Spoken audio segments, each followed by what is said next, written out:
ለተቀማጭ ሰማይ ቀርብ ነው። የሩታን ህመምና የሩታን ስቃይ ሳትረዱ አሁንም በሩታ ላይ እየፈረዳችሁ ያላችሁ እሰይ አብርሽ ጀግና ደግ አደረገሽ ያላችሁ ሁሉ ማለት ነው። ሩታ ስታለቅስ የተደሰታችሁ እንግዲህ ነገ በኔ አይመጣም ብላችሁ ስለምታስቡ ነው። ግን በእያንዳንዳችሁ ህይወት እንደሚያንኳኳ መዘንጋት የለባችሁም። ሩትዬ አይዞሽ የኔ እናት የኔ ሰፍሳፋ ማለት ነው። ተንሰፈሰፈች እኮ የእናት አንጀት። ሰላም እንዴት ናችሁ ቤተሰብ? ደህና ናችሁልኝ? ሰላማችሁ ይብዛ። እና እንግዲህ ሩታ ልዑሌ የለም ወስዶብኛል፣ አታለውኛል፣ ለካ ወንድሞቹ ይግባ ይግባ ሲሉ የነበረ ልጁን ይይሱ ላይ ነበር፣ አውቀው ነው ሁሉም በአንድ ላይ ዶልተውብኛል እያለች ነው ማለት ነው። የፈለገ ቢዶልቱ የፈለገ ቢሉ ልጅሽ ካንቺ የትም እንደማይሄድ ማወቅ አለብሽ ሩትዬ ማለት ነው። አይዞሽ ተረጋጊ ብቻ። እኔ ስታለቅስ አንጀቴን የበላችኝ በቃ አሳዘነችኝ። ምክንያቱም በራሷ ህይወት ያሳለፈችው በቂ ነው። እንደገና ደግሞ በልጇ ምክንያት መቀጣት የለባትም እና አንድ ስህተት ያገኙብህ እንጂ ያደረክላቸውን ለመርሳት ጊዜ አይፈጅባቸውም ብላለች ሩትዬ ማለት ነው። እኮ እነዚህ አይሁድ እኮ ናቸው ሩትዬ ማለት ነው። የተደረገላቸውን የሚረሱ አይሁዶች የምር ምንም ሆድም ጀርባም የሌላቸው ማለት ነው። በጣም መጥፎ የሆኑ ሰዎች ናቸው። እና አንቺ ለፈጣሪ ስጩ ሁሉንም ነገር ማለት ነው። ሩታ ክፉና በምትታይበት ሰዓት እቺ ጥሩና ለመምሰል የምትታይ አለቅላቂ ሴት ደግሞ ማለት ነው በልጁ ቀጥተዋለች፣ መከራውን አይቷል። ስለዚህ ለልጁ እኔ ያስፈልገዋለሁ። ምን አባሽ አገባሽ ሲጀመር? ምን የመሰለች ሩታን ሀፍቴ የመሰለች እናት አለችው። አንቺ ምን ትሰሪለታለሽ? አለቅላቂ። ሲጀመር ወልደሽ ከፈለግሽ ስጪ ስትፈልጊ ማለት ነው። አንቺ ወልደሽ መስጠት አለብሽ እንጂ በሩታ ልጅ ላይ አንቺ ልትመጻደቂ አይገባሽም ሲጀመር ማለት ነው። ገና አሁን ሩታ ከሄርሜላ ስለሄደ ራሱ ምን አይነት ነገር እንደምትፈጠር የምሬ ነው። ገና ብዙ ነገሮች ይፈጠራሉ። እንደ ራሴ ቢሆን በጣም ነው የምናደደው። ሄርሜላ የምትባል እንኳን ልጅ መንካት አይደለም እንድታይ ሁላ አልፈቀድላትም ሁላ ማለት ነው። ባለጌ ደግሞ ጥሩ ለአብርሽ መልካም ሴት ነች ስትባል አታፍር። አንቺ ጥሩ ሴት ብትሆኝ እኮ ማለት ነው የምር ሄርሜላ ይሄ ልጅ የእናቱ ብዙ ነገር ያስፈልገዋል። አሁን ላይ ከእናቱ ምንም አይነት መለየት የሌለበት ልጅ ነው። ገና ሕፃን ልጅ ነው፣ አልደረሰም።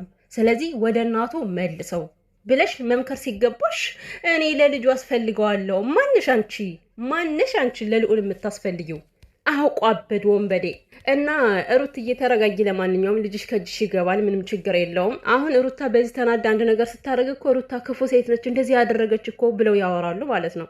ነገሩን አብርሽ ይቀሰቅሰዋል። ሩታ አንድ እርምጃ ስትራመድ ክፉ የምትሆነው ማነች? ሩታ።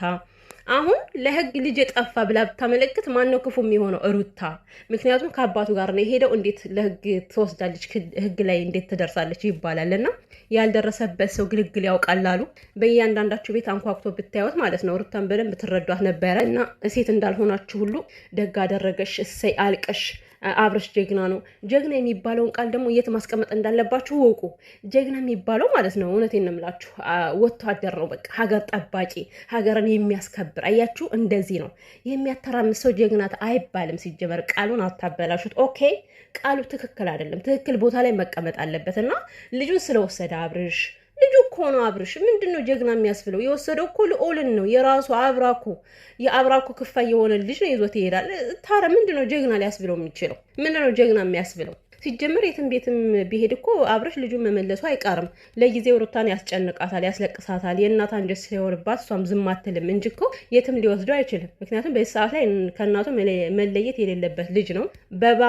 በቦሌም ማለ ልጁ እንደሚመለስ ማወቅ አለባችሁ። ግን ደግሞ አብርሽ በቃ ሁሌ ነገር ፍለጋ ነው። አንተ ነገር ፍለጋ አሁን ገና ማለት እነሱ እቅድ አቅደዋልና ያንን እቅድ ላከሽፍባቸው ብዬ ነው። ይሄ ውሸት ነው፣ ያንተ ውሸት ነው። እውነት ነው አውርታ አታውቅም አንተ። እውነት የሆነ ነገር አወጣ አታውቅም። ሲቀጥል ደግሞ በዚህ መካከል ልዑልን አታሰቃዩት። በቃ እንዴ ምን አደረገ የኔ አባት? ውይ እንደው ይሄ ልጅስ መከራው እኮ ምን አይነት ጉድ ነው ግን የገጠመው?